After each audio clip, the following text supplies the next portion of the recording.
Hey folks, it's Kitsu and my Fallout 4 Pepakura build. I hope I'm pronouncing that correctly. But anyway, I just figured I would actually show you some of the pros and cons of using my method with the Flex Seal. Flex Seal sealed it all very nicely. It's really sturdy. I have it hinged right there with a piece of fleece so that you can actually put it back together really quick. So, got to put a little nose piece in here to keep the helmet level on somebody's head. Sorry about that, I'm sure you probably couldn't hear a word of that. Said I put a little foam piece inside. It's actually a piece of floor mat just to keep the nose from dipping down too far. The side pieces right here are actually just to make sure that it doesn't pinch on the ear portions of it. Now, when I put it all together at first, it did work right, but it's been sitting on a shelf and airing out. It's finally not stinking so bad, but at the same time, I've had it sitting on a shelf, so all the inside hasn't been airing out as well as I would like to. So, all that wonderful cheesecloth that I soaked with the, what was it, Flex Seal, is still kind of a little bit rank. But it is airing out. It's been quite a while, but I'm going to leave this under the fan and actually air it out a bit more so that it doesn't have that wonderful smell of rubber.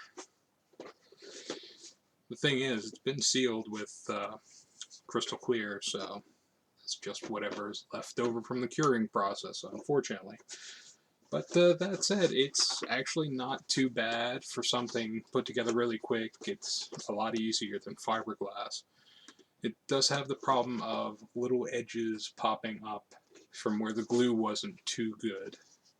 So if you're going to do something like this, don't count on the Flex Seal to actually keep it all sealed properly.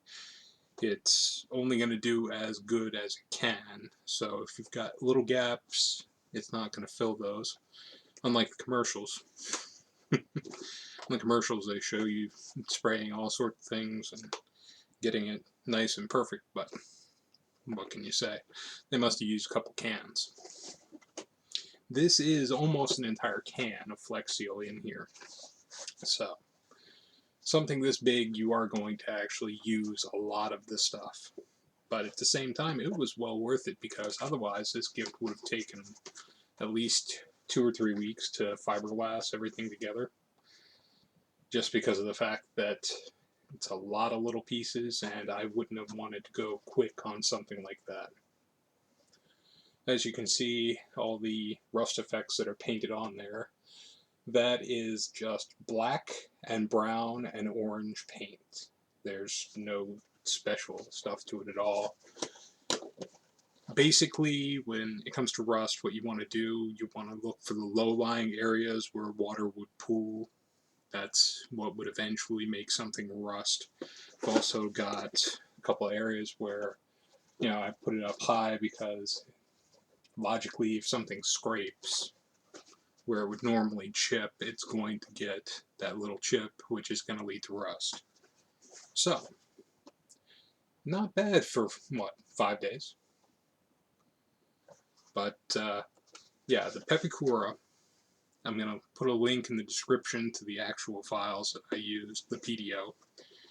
I got it off a Pepakura site. You really want to be in the design software when you're putting something like this together, because even if you do have printed out numbers, which I didn't, I've done it before with those, it's still a pain in the butt. You're going to want to be able to look and see how things fold together So I know a lot of people are out there going, oh, well, you know, I can really do it myself. I don't need to look at the little instructions. Yes, you need to look at the instructions. Trust me. That said, though, I mean, Pepakura, the back, right here, came together really quick, like 4 hours. The forehead area up here, similarly, it took another 4 hours, so that wasn't too bad. This little fiddly, intricate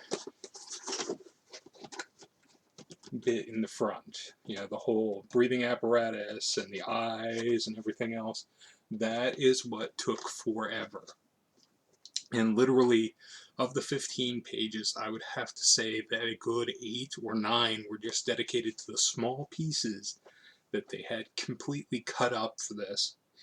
And a lot of it was really redundant. Like, there's a whole giant page just for this one piece right here. I did the inner side, and then I said, you know what? I'm just going to take a piece of foam. It's the same width of what they would want me to do. So I took a piece of foam, and I improvised that, and I'm actually really glad that I did, because it really would have been very blocky otherwise. And if everything's blocky, it's a little weird looking. I mean, on the rest of it, it kind of fits because it's metal, but yeah, the mouth on all these has always been round, so. But anyway.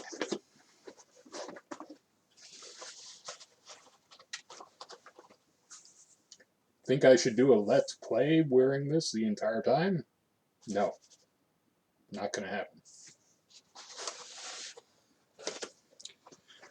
Actually, I would like to do a Let's Play of Fallout, but I've already started my game. I've already been playing for over 100 hours, so anything I do now would just be me playing for my game, and it really wouldn't feel like, you know, a Let's Play anymore. It would just be, hey, look, this is how far I am, this is what I've done. So, I might do just to have fun with it and play the game a little bit, but I'm not sure. I'm right now enjoying Subnautica. Tower of Guns was really fun. I might actually continue doing that. I mean, I really like the indie games, so Let's Plays of indie games, probably going to be a lot of those. And that's just about it.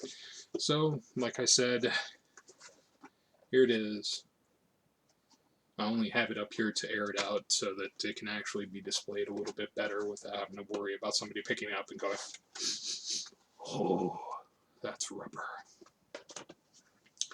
But, yeah.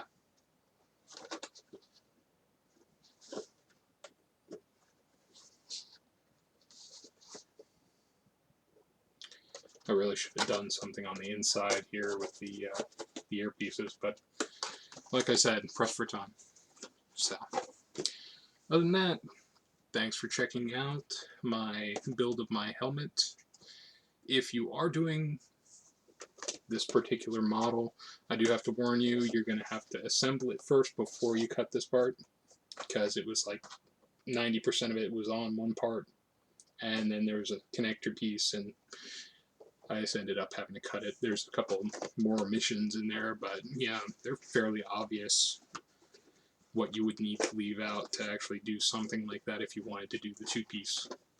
Which, I think, at the scale this prints out, you would probably want to do a two-piece unless you're a kid, unless you scale it up just a little bit, because trying to put it on would be like wearing a hat, because it's a little tiny hole.